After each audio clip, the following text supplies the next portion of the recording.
सबसे पहले मैं यहाँ मौजूद इतनी बड़ी संख्या में हमारी सभी माताएं बहनें, हमारे सभी बड़े बुजुर्ग, हमारे सभी युवा साथी आज आप इतनी गर्मी में हमें सुनने आए, तो आप सभी का मैं तहे दिल से धन्यवाद और शुक्रिया अदा करता हूं।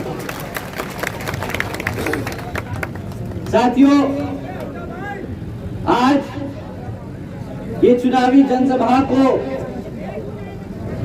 सफल करने में हमारे सभी बड़े छोटे नेतागण, हमारे सभी पार्टी के कार्यकर्ता, हमारे सभी पदाधिकारियों का भी मैं तहे दिल से धन्यवाद करता हूं। साथियों, अपनी बात आप सबके बीच में रखने से पहले मैं अपने सभी संतों, गुरुओं, महापुरुषों को, जिसमें खासकर महात्मा ज्योतिबा फूले, छत्रपति शाहू जी महाराज, नारायण गुरु, पेरियार रामास्वामी जी, बाबा साहब डॉक्टर भीमराव अंबेडकर जी एवं मान्यवर साहब श्री काशीराम जी को नमन करता हूं। साथियों,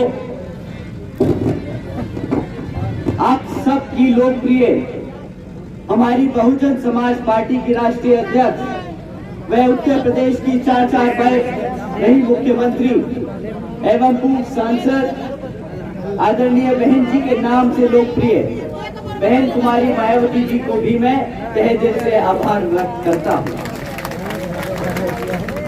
साथियों, जिन्होंने अपनी पूरी जिंदगी बामसेफ, BS4 व BSP के जन्मदाता एवं संस्थापक मान्यवर साहब श्री काशीराम जी के बताए हुए रास्ते पर चलकर परम पूज्य बाबा साहब डॉक्टर भीमराव अंबेडकर जी के मानवतावादी व आत्मसम्मान व स्वाभिमान के मूवमेंट के कारवा को अपने आजीवन त्याग, तपस्या व कड़े संघर्ष के जरिए नई राजनीतिक ऊर्जा,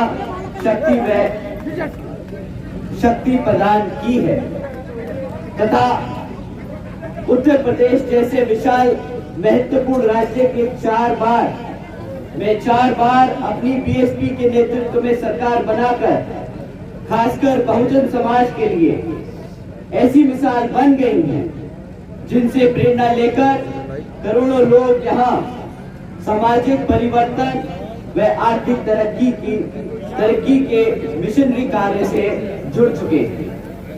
इतना ही नहीं बल्कि मैं भी उनके इस नेतृत्व से प्रभावित होकर BSP मूवमेंट से जुड़ा हूं और इनके पद चिन्हों पर चलकर उस मिशनरी दायित्व, कर्तव्य व फर्ज को पूरा करना चाहता हूं, जिसके लिए बहुजन समाज के मसीहा परम पूज्य बाबा साहब डॉक्टर भीमराव अंबेडकर जी आजीवन कड़ा संघर्ष करते रहे। साथियों, जैसा कि आप सब जानते हैं कि आज अभी हम सब लोकसभा चुनाव के बीच में हैं और इस चुनाव में पहले चुनावों की तरह हमारा दुश्मन साम, दाम, दंड, भेद आदि का इस्तेमाल करने की पूरी कोशिश कर रहा है। साथियों, इस दुश्मन को आपको समझना और पहचानना बहुत जरूरी है। आप इनकी पहचान कैसे करेंगे? साथियों, ये दुश्मन आपसे, आपके मूवमेंट पे सीधा वार नहीं करते। ये बहुत समझदार है। ये आप पे कभी सामने से आके वार नहीं करेंगे। ये आपके बीच में छुपकर, आपके जैसे बनकर बहरूपियों की तरह आप लोगों को गुमराह करने का काम करेंगे। साथियों, इनमें और हमारे सच्चे कार्यकर्ता में, बहुजन समाज पार्टी के सच्चे कार्यकर्ता में फर्क करना बहुत मुश्किल है। आपको बहुत बारीकी से इनको समझना होगा। साथियों, ये भी नीला पटका पहनेंगे, ये भी नीली टोपी पहनेंगे, ये भी बाबा साहब के नारे लगाएंगे, ये भी मान्यवर साहब के नारे लगाएंगे। परंतु जब बात आपकी नेता के बारे में आएगी तो उनके लिए बोलेंगे, अरे बहन जी तो थोड़ा सा उम्र में बढ़ चुकी हैं, अपने समाज से दूर हो चुकी हैं। ये फिर विरोधी पार्टियों के नेताओं की तारीफ करेंगे। साथियों, यहीं पे आपको उनको पकड़ना है जो आपके बीच में रहकर अपने आप को नेता बताए या विपक्षी नेताओं को आपका शुभचिंतक बताए, उनसे आपको संभल के रहना होगा। साथियों, यही इन बहरूपियों की पहचान है जो आपके मूवमेंट को कमजोर करते हैं। साथियों, जो बहन जी के खिलाफ बोलता है, जो बहन जी के संघर्षों को छोटा और कम बताता है, वही इस मूवमेंट का सबसे बड़ा विरोधी है। साथियों, जो बहन जी के खिलाफ है वो खाली बहन जी के नहीं, वो मान्यवर साहब के खिलाफ है, वो इस बाबा साहब भीमराव अंबेडकर जी के खिलाफ है, वो आपके बहुजन समाज पार्टी के खिलाफ है, वो इस संविधान के खिलाफ है। साथियों, इसी क्रम में पिछले कुछ सालों से ये बहरूपिये कई पदों पे बैठे हैं। ये लोग कई तरीके से आपके रूप में बैठे, आपके बीच में बैठे हैं। ये कभी कार्यकर्ता का रूप ले लेते हैं, ये कभी पदाधिकारी का रूप ले लेते हैं, ये कभी हमारे प्रत्याशी का रूप ले लेते हैं। साथियों, पर आपको इनके धोखे में नहीं आना है। साथियों, आपको इनके धोखे में नहीं आना है। अगर ये बात आपकी नेता की करते हैं, अगर ये बात आपके बहुजन समाज की करते हैं, अगर ये बात आपके बहुजन समाज पार्टी की करते हैं, तो आप अपना वोट हाथी को ही दबा कर देने का काम करें।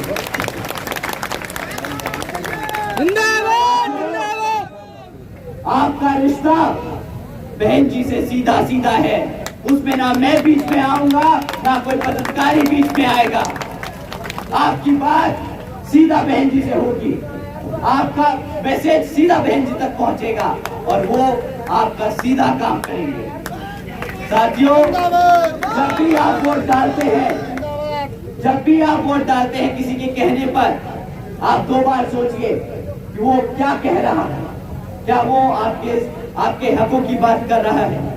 क्या वो आपके बहन जी के अच्छे की बात कर रहा है? क्या वो मान्यवर साहब के अच्छों की बात कर रहा है?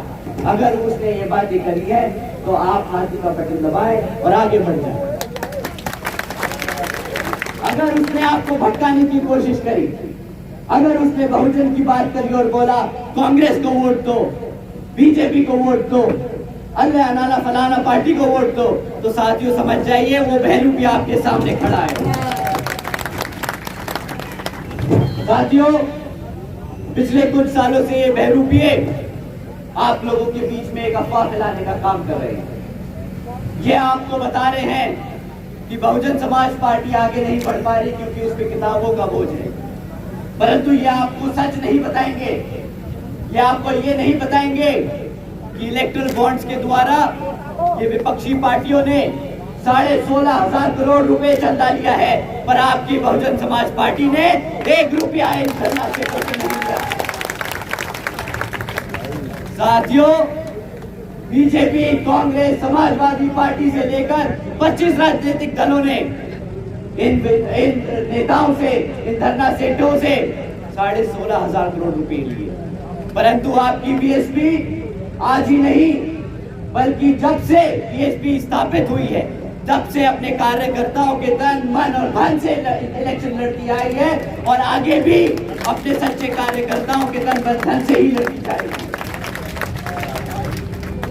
साथियों, ये जो बहरूपिये किताबों का बोझ बोलते हैं, मैंने अपने कार्यकर्ताओं से सुना है, अपने सच्चे कार्यकर्ताओं से, शुभचिंतकों से सुना है कि सर भैया, ये किताबों का बोझ नहीं, ये हमारा कर्तव्य है। अपने बाबा साहब, अपने मान्यवर साहब, अपनी बहन जी के मूवमेंट को आगे बढ़ाने के लिए हम इसको बोझ नहीं, अपना कर्तव्य मानते हैं।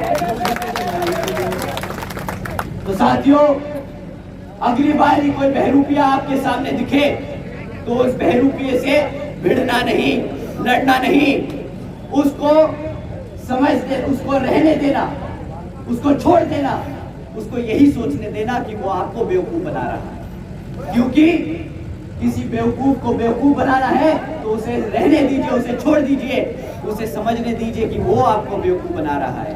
कभी भी उस बेवकूफ को मत बताना कि तुझे हम सब जानते और पहचानते हैं, क्योंकि अगर आपने उसे सतर्क कर दिया तो वो अपना रूप बदल लेगा, वो आपके बीच में फिर दूसरी बातें करेगा, वो फिर छुप जाएगा। उसको समझिए, उसको पहचानिए और उससे अपने आप दूर हो जाइए।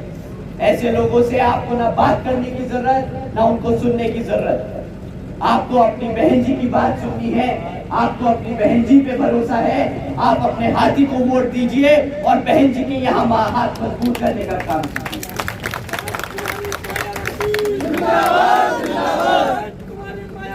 जिंदाबाद जिंदाबाद।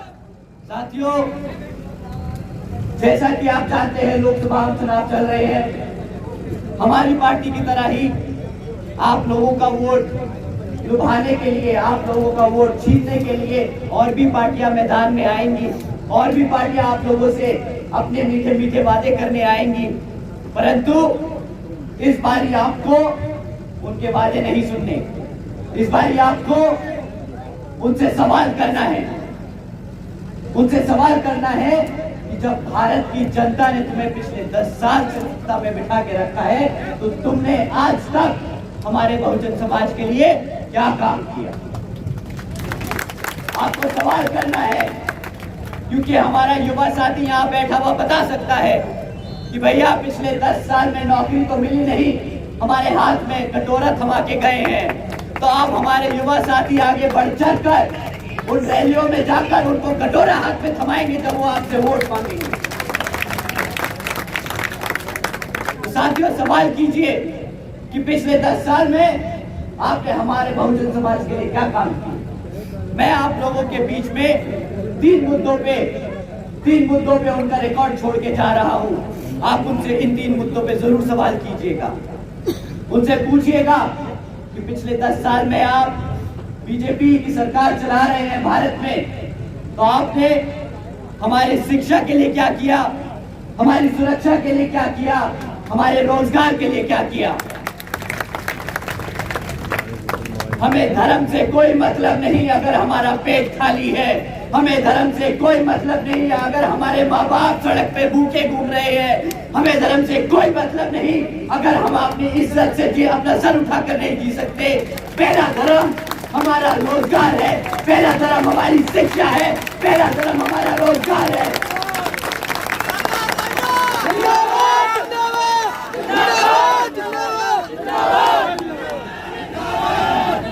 साथियों, भाजपा की सरकार ने हमारे बच्चों की शिक्षा के नाम पर क्या मजाक किया है, मैं आपके सामने 3 मुद्दे रखता हूं, 3 पॉइंट्स रखता हूं। साथियों, शिक्षा के नाम पर पिछले कुछ सालों से आपने क्या सुना, न्यूज़पेपर्स में, न्यूज चैनल्स पे, हमारे यूट्यूब चैनल्स पे यही सुनते हैं ना कि यहाँ फलाना स्टेट में इस डिपार्टमेंट का पेपर लीक हो गया, एंट्रेंस एग्जाम्स के पेपर लीक हो जाते हैं। हमारा युवा साथी सालों तक पढ़ता है इस उम्मीद से कि उसकी नौकरी लग जाएगी तो अपने माँ बाप का, वो अपना माँ बाप का लाठी बनकर खड़ा हो जाएगा, उन अपने माँ बाप को मदद कर पाएगा आर्थिक तौर से। परंतु जब वो बेचारा मेहनत कर इन नौकरियों के लिए एंट्रेंस पेपर देता है इस उम्मीद से कि मैं भी रोजगार में होगा, मैं भी अपने माँ बापों की मदद करूंगा, उसे कितना बुरा लगता होगा जब उसे सुनने को मिलता होगा कि जिस पेपर में वो बैठा था वो पेपर ही लीक हो गया और सरकार को बहाना मिल जाता है वो नौकरियां रद्द करने का। साथियों, इस बीजेपी की सरकार चलते हुए आज 8वीं कक्षा के आधे से ज्यादा बच्चे गुना भाग नहीं कर पाते। आज बीजेपी की सरकार चलते हुए आधे से ज्यादा बच्चे अंग्रेजी नहीं बोल पाते और पढ़ पाते। साथियों, यहाँ केंद्र की सरकार डिजिटल इंडिया की बात करती है, परंतु हकीकत तो यह है कि 65% से ज्यादा सरकारी स्कूलों में आज कंप्यूटर की फैसिलिटी नहीं है, और उन 25% स्कूलों में जहां पे एक आधा कंप्यूटर है तो उसमें 25% से ज्यादा के स्कूलों में इंटरनेट का कनेक्शन नहीं है। साथियों, आपके बच्चों की शिक्षा से खिलवाड़ किया है इन्होंने। मैं उम्मीद करता हूं कि आप समझते हैं कि इस शिक्षा से खिलवाड़ करने का मतलब क्या है। साथियों, अगर आपके बच्चे पढ़ेंगे नहीं तो आगे कैसे बढ़ेंगे, कैसे रोजगार में, कैसे नौकरियां पाएंगे, कैसे अपने पैरों पर खड़ा हो पाएंगे, कैसे आने वाले भविष्य को वो अपने भविष्य को सुरक्षित कर पाएंगे?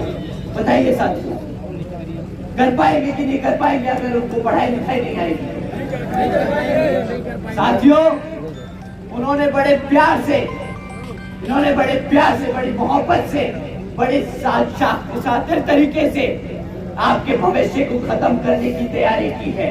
आपके बच्चों को अनपढ़ रखने की कोशिश की है, क्योंकि वो जानते हैं अगर एक समाज, अगर एक समुदाय पढ़ लिख नहीं सकता तो अपने कभी समाज अपने संघर्षों के बारे में, अपने इतिहास के बारे में नहीं जानेगा।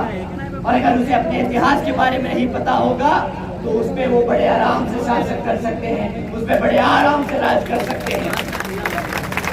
ये उन्होंने पहला कदम चला है हमारे बहुजन समाज पे राज करने के लिए। उन्होंने फिर से धोखा दिया है साथियों।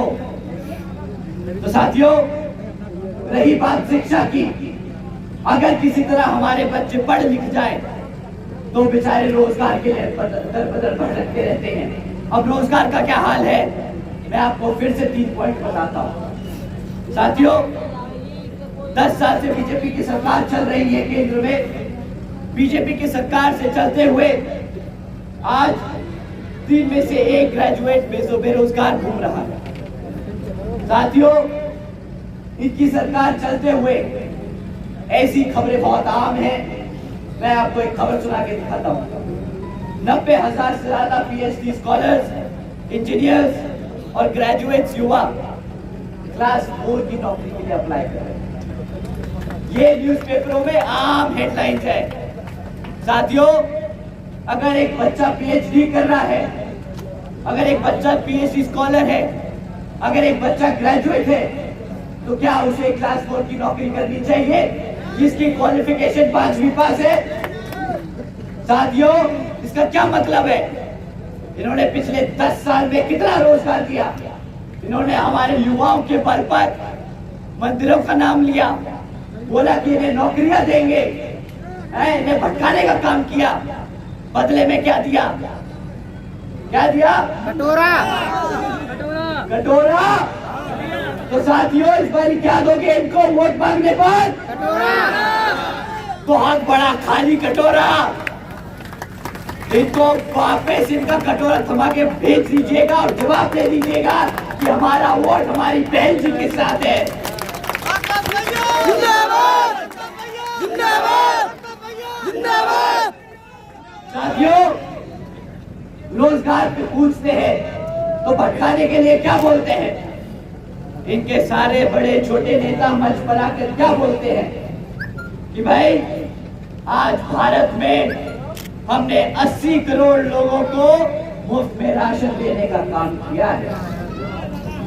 इन समझदारों से कोई पूछे कि अगर भारत की आधी जनता तुम्हारे मुफ्त राशन पे जी रही है तो पिछले 10 साल में कितना रोजगार तुमने दिया?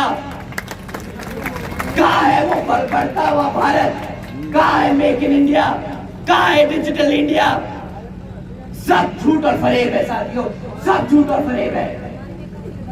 इन मूर्खों से पूछो, वो 80 करोड़ जनता को तुमने जो मुफ्त राशन दिया है उसकी कीमत हम भारतीयों को चुकानी पड़ रही है, हमारे बहुजन समाज को चुकानी पड़ रही है। कभी उन्होंने आज तक आपके सामने आके बोला कि वो कीमत क्या है? बताया उन्होंने आपको उसकी कीमत? साथियों, कभी नहीं बताएंगे, क्योंकि उनकी हालत खराब होती है बताने में कितना बड़ा धोखा किया उन्होंने आपके साथ। साथियों, हमारी 80 करोड़ जनता को मुफ्त में राशन देने का काम कर रहा है, तो हमारे समाज पर, हमारी जनता पर 2 लाख करोड़ का कर्जा चढ़ता है। 2 लाख करोड़ जो आप जीएसटी के द्वारा इन सरकार को देते हो। आपको दूध खरीदना पड़ता है तो उस पे भी जीएसटी है। वो टैक्स का पैसा ये 80 करोड़ की जनता को मुफ्त में राशन देने का काम कर रहे हैं। आपको राशन कितना मिलता है? चलिए एक बारी को मान भी ले कि मुफ्त में राशन दिया। बहुत लोग बोलते हैं कि जिसका नमक खाया है उससे गद्दारी नहीं करेंगे। मान लिया, अगर आपने नमक खाया है तो गद्दारी मत करिए। तो सवाल पूछिए इससे, मुफ्त राशन की कीमत क्या होगी सर? महीने में कितने का राशन आपको दे देते हैं? 500? 200 को ना मिले 500 रुपए। बस मैं कहता हूँ ये बहुत दूर के धुले हैं, तो इन्होंने बहुत अच्छे से, बहुत सफाई से, बहुत सफेद तरीके से करप्शन किया। आपसे 1000 रुपए का राशन देते। मान लिया ये 1000 रुपए का राशन देते, 1000 रुपए के हिसाब से साल में कितना राशन दिया? 12,000 रुपए का राशन दिया है ना? क्यों साथियों? 12,000 रुपए का राशन दिया। क्लास 4 की नौकरी लगेगी तो बच्चों बताओ महीने का कितना पगार मिलेगा?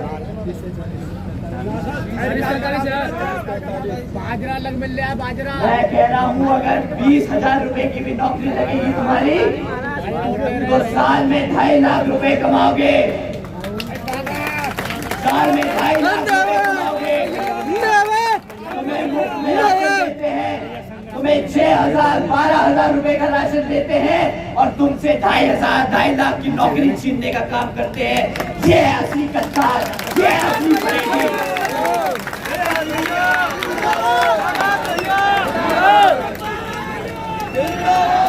साथियों, अगर इनका गुजरात मॉडल यही बोलता है कि 12,000 रुपए देकर 2.5 लाख रुपए का चूना लगाना है अपनी जनता को, तो भैया नहीं चाहिए तुम्हारा गुजरात का मॉडल। हमारी बहन जी का मॉडल बहुत अच्छा है, उनके राज्य में एटलीस्ट हमें रोजगार तो मिला।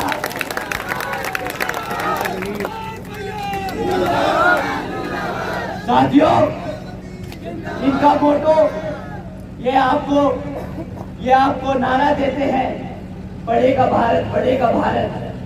ये आपको बताते हैं कि इंडिया को, भारत को $5 ट्रिलियन की इकोनॉमी बनाएंगे, परंतु इन्होंने सिर्फ झूठ और फरेब के साथ और कुछ नहीं किया। आपके साथ इन्होंने कुछ नहीं किया। साथ इनसे बड़ा नाटकबाज और ढोंगीबाजी मैंने आज तक नहीं देखा अपनी जिंदगी में। आपको याद है 2014 में जब ये इलेक्शन लड़ रहे थे, आपके सामने वोट मांगने आए थे, आपको क्या बताया था कि विपक्षी पार्टियों की सरकार के चलते हुए महंगाई आसमान छू रही है, महंगाई आसमान छू रही है। 2014 में पेट्रोल का दाम क्या था साथियों? 50 रुपया, 60 रुपया। क्यों बताइए साथियों, यही था ना दाम? आज क्या पेट्रोल का दाम देते हो आप? 100 रुपया। परंतु अब इनकी छाती में दर्द नहीं हो रहा है, अब ये सड़क पर नहीं उतर रहे हैं, अब ये नहीं बता रहे कि महंगाई बढ़ रही है। अब इनको गैस का सिलेंडर भी महंगा नहीं लग रहा है। 400 रुपए का गैस सिलेंडर आज 1000 रुपया पार कर चुका है, पर इनको महंगाई नहीं चुभ रही। पर साथियों, मैंने नाटकबाज इसके लिए नहीं, मैं इनको नाटकबाज इसलिए कह रहा हूँ कि जब ये महंगाई 50 रुपए का पेट्रोल 100 रुपए पार कर रहा है, गैस का सिलेंडर 400 रुपए से 1000 रुपया पार कर रहा है, तो इन्हें क्या जवाब देते हैं कि अरे प्रधानमंत्री जी का तोहफा है, प्रधानमंत्री जी का तोहफा है कि प्रधानमंत्री जी ने 2 रुपया पेट्रोल सस्ता कर दिया, 10 रुपया गैस सिलेंडर से कम कर दिया, प्रधानमंत्री जी ने सब्सिडी दे दी। अरे भैया, सब्सिडी नहीं चाहिए, फ्री का गैस सिलेंडर भी नहीं चाहिए, तो महंगाई कम करके दिखाओ। जिसके लिए तुमने अपना सीना चाट चाट के फाड़ा था, गला फाड़ फाड़ के बोला था कि महंगाई सर पार कर गई है, हमारे गरीब भाइयों को दिक्कत हो रही है, तो आज वो वादा पूरा करो, करो पूरा वादा, करो महंगाई का। साथियों, इन्होंने आपको हर स्तर पर कमजोर करने का काम किया है। इन्होंने आपको पढ़ने लिखने नहीं दिया, इन्होंने आपको रोजगार नहीं दिया, इन्होंने आपकी महंगाई कम नहीं करी। इन्होंने एक ही काम किया है पिछले 10 सालों में, इन्होंने आपके हाथ में कटोरा थमाने का काम किया है। तो आप जवाब दीजिएगा इन्हें कि भाई साहब, जब आप हमारे सामने खड़े होके मंच पर जब वोट मांगने के लिए, तो आप कटोरा लेके जाइएगा और वही कटोरा इनके मार के फेंकिए, फेंक के मारिए और बोलिए यही है मेरा वोट।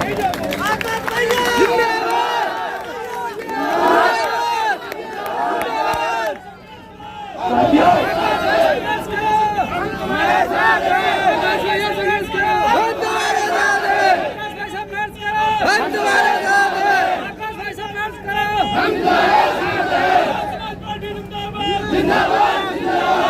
साथियों,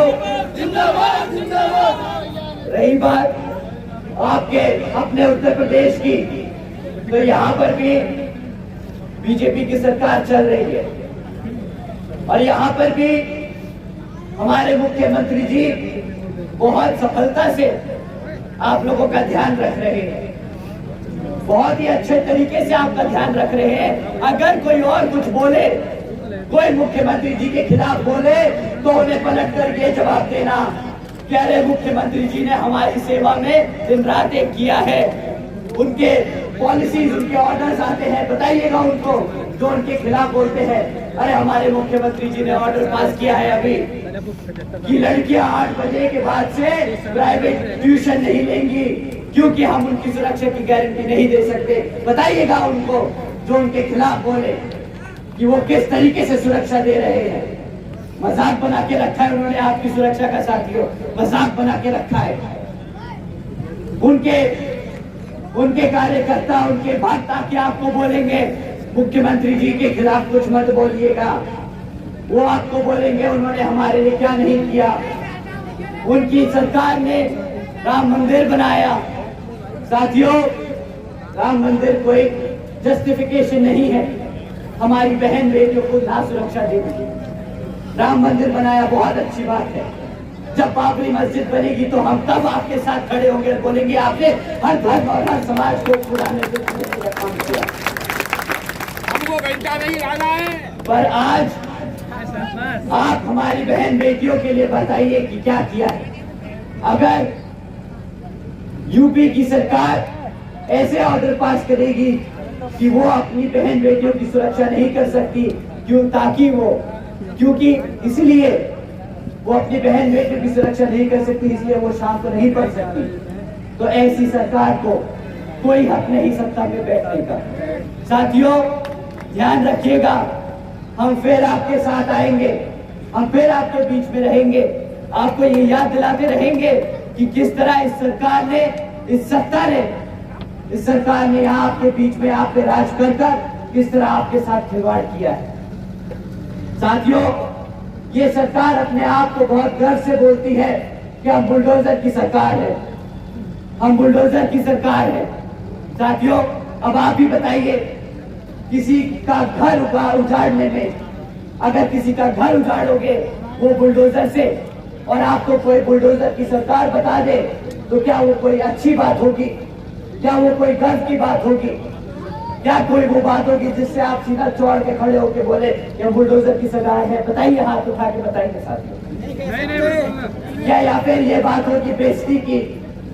क्या आपकी बेइज्जती हो रही है जब आपको बोल रहे हैं आप बुलडोजर की सरकार हो? बताइए क्या होगा, पहला या दूसरा? बताइए साथियों, दूसरा या पहला? बेइज्जती होगी ना। साथियों, ये हमारे युवा साथी हैं। आओ मेरे भाई, ऊपर आओ, मैं बताता हूँ, आओ। कोई बात नहीं, हमें पता है वो चढ़ जाएगा। आओ, बताओ भाई, क्या बताओ, अगर कोई बुलडोजर की सरकार हमारी जनता का घर उजाड़ती है तो वो फक्र की बात है कि खराब बात है? वो खराब बात है हमारे लिए। जो हम कहते हैं कि ये बुलडोजर की सरकार है, बुलडोजर गरीबों के लिए, अमीरों के लिए नहीं है।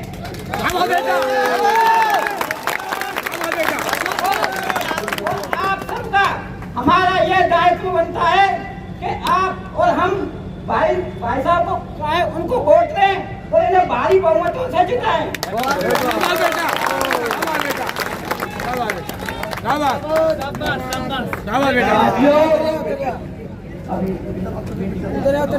साथियों, ये मैं नहीं, आपका युवा साथी बोल रहा है। ये आपका युवा साथी बोल रहा है कि उसे भी समझ आता है कि बुलडोजर का सरकार का मतलब क्या होता है। तो हमारे बड़े बुजुर्ग तो बहुत अच्छे से जानते होंगे कि जो सरकार हमारे घर, हमारी छत उखाड़ने का काम कर रही है, अब समय आ गया है कि उसको सत्ता से उखाड़ फेंकने का समय आ गया है। साथियों, अब ना ये लोग पिछले 10 साल में रोजगार दे पाए। इन्होंने वादा किया था कि हर साल 2 करोड़ नौकरियां देंगे, ना वो नौकरी आपको मिली। इन्होंने बताया था कि काला धन लेके आएंगे, आपके मेहनत के कमाए हुए पैसे भी बदल डाले और बोला कि काला धन खत्म हो जाएगा। उन्होंने ये भी बताया कि यो अग्निवीर योजना चलाएंगे। हमारे युवा साथियों को एक झूठा भरोसा दिया। बाद में पता चला अग्निवीर योजना के तहत 4 साल बाद वो बेरोजगार हो जाएंगे। तो साथियों, इन्होंने बड़े समझदारी से आपकी जड़ में दीमक लगाने का काम किया। इन्होंने आपको पहले पढ़ने नहीं दिया, उसके बाद आपको रोजगार नहीं दिया। इस तरीके से उन्होंने आपको अपने इतिहास से दूर किया, उन्होंने आपके रिजर्वेशन से दूर किया, उन्होंने आपका संविधान बदलने की पूरी कोशिश करी। तो साथियों, ऐसी सरकार हमें न चाहिए थी, न चाहिए है, न हम कभी आगे आने देंगे।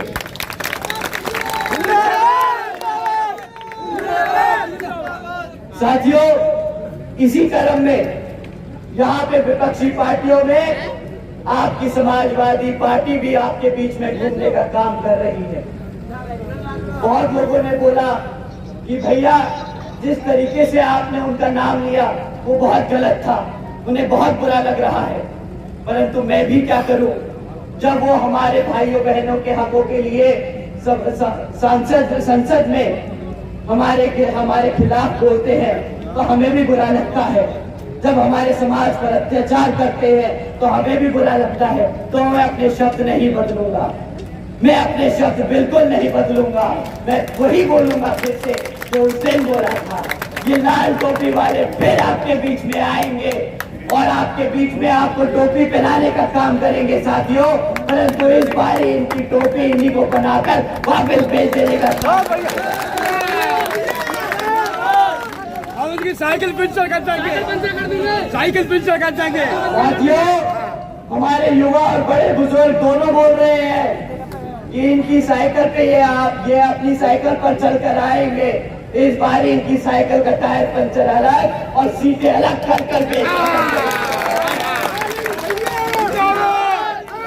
साथियों, ये इतने गद्दार लोग हैं। जिस समाज ने इनको एक तरफा वोट डाला, जिस समाज ने इनको एक तरफा वोट डाला, आज उसी समाज पर जब अत्याचार हो रहा है तो उसके खिलाफ इनका मुंह नहीं खुलता। ये हमारे सभी मुसलमान भाई जानते हैं साथियों। परंतु रिजर्वेशन इन प्रमोशन के खिलाफ लोकसभा में बिल फाड़ने में इनकी जुबान के साथ साथ हाथ बहुत तेज चलते हैं। तो इनसे अब हमें बता देना है कि भैया, आप अपनी साइकिल को रखिए अपने घर में, आप अपनी लाल टोपी पहनिए अपने आप। हमारी सर पे हमारी नीली टोपी है, हमारे कंधे पे हमारा नीला पट्टा है और हमारे दिल में हमारी बहन की बस्ती है। तो हमारा इस बारी का वोट हमारे नीले हाथी पर रहेगा।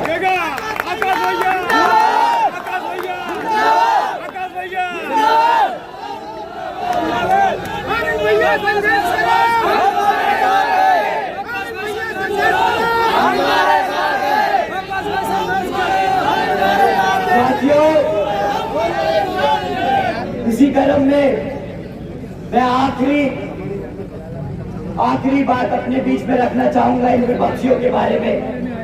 एक और पार्टी है, वो अपना हाथ दिखाकर हमारा बेवकूफ बनाती आई है। आज बोलती है कि हम सभी अपने SC ST OBC व पिछड़े समाज के लिए रिजर्वेशन का काम देने का काम करेंगे। परंतु उस कांग्रेस पार्टी से कोई पूछे कि भाई पिछले 60 साल से जब इस भारत की आवाम ने तुम्हें सत्ता में बिठा कर रखा था तो तब तुम लोग कहाँ थे? तब हमारा समाज तुम्हें याद नहीं आया क्या? 60 साल तक साथियों इन्होंने हमारे साथ अत्याचार किया है, हमें दबाने का काम किया है। आप जानते हैं ना कि मंडल कमीशन की रिपोर्ट लागू कराने के लिए हमें किस को मेहनत करनी पड़ी थी, किसको संघर्ष करना पड़ा था? बहन कुमारी, मायावती और काशीराम साहब जिंदाबाद। साथियों, किसकी सरकार थी? VP सिंह की सरकार थी। किसने गिराया उस सरकार को जब उन्होंने मंडल कमीशन रिपोर्ट की को लागू किया? किसने? गद्दारों का नाम जरा तेज से लीजिए ताकि दिल्ली तक आवाज जाए। साथियों, यही भाजपा थी जिसने VP सिंह की सरकार को तोड़ने का काम किया था। जब उन्होंने मंडल कमीशन रिपोर्ट को लागू किया बहन जी के दबाव, मान्यवर के दबाव में आकर, तब भी कांग्रेस के मुंह से चू नहीं निकली। साथियों, उसके बाद बाबा साहब को भारत रत्न की उपाधि के देने के लिए किसने संघर्ष किया? किसने संघर्ष किया? कहाँ थे ये कांग्रेसी? कहाँ थे ये कांग्रेसी जब बाबा साहब को भारत रत्न की उपाधि देने की बात आई? नहीं दिया इन्होंने। वो भी बहन जी को, मान्यवर साहब को संघर्ष करना पड़ा। तो साथियों, जो आपके गुरु को, जो आपके भगवान को सम्मान नहीं दे सकता, वो उसके समाज को कहां से सम्मान देगा? साथियों, इन पे और बोलूंगा तो इनकी वैल्यू बढ़ जाएगी, इनका खामखा वोट बढ़ जाएगा, कोई फायदा नहीं। हम